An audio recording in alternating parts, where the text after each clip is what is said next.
daawadayaal ku soo dhawaada qaybta idaacadda raadiyo baraarug media oo alaaba ay ugu soo gudbina guud ahaan waxa ka dhacay geeyga Soomaalida iyo caalamkaba saaxiibayaal haylaw inaad ku dhufatay subscribe oo si la gareysid lana wadaagti saaxiibadaada kale hamoogan saaxiib oo ha dhaafin inaad ku dhufatay subscribe-ka adigoo mahadsan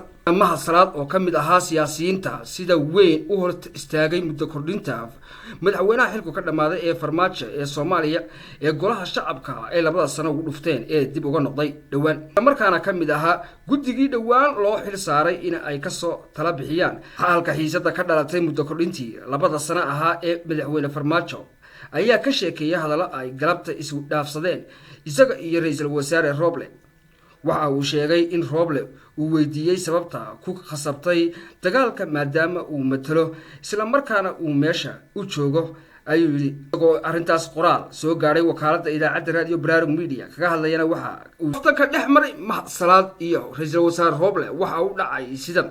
wuxuu isu aalay abtiyow maxaa dagaalka kugu qasbay soo anigu abtiga ma ihi meeshana kuma joogo ashaas ayuu weydiiyay ra'iisul wasaare Roble xilibaan Salaad ayaa ku jawaabay wax aan ku yiri waa runta adiga abtigay ah meeshana ii jooga laakiin abtiyow markii mursal ii diiday in aan tago golihii aan ka tirsanaa codna ma lihid la yiri farmaajana jidadkii ciidamo ii dhigay albaab kasta iga celiyay noo gar qaadana ama iga celisana aan waayay ayaan ku qasbanaaday in aan ka dagaalamo gardarrada dulmiga iyo ku tagrifalka awoodeed ee mursal iyo farmaajo hoobeen ayuu yiri xilibaan Salaad taas markaan dhaafsanay ra'iisul wasaare Roble ayaa mid wasiirada meesha joogay kamid ahaa inta soo booday igu yiri hadda ma qanacsan tahay si degan ayaa waxaan ugu yiri mar haddii golihii mursal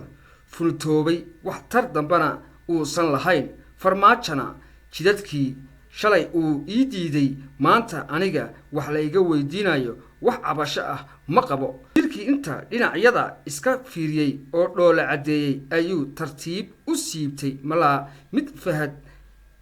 iyo farmaajo weli u nool yihiin oo ayaan lagu maqlin isleh ayuu ahaa iyo dhammaan hadda waa la heshiiyay ee hawsha aan wada qabano mahadsanidin ayuu yiri xilibaan Salaad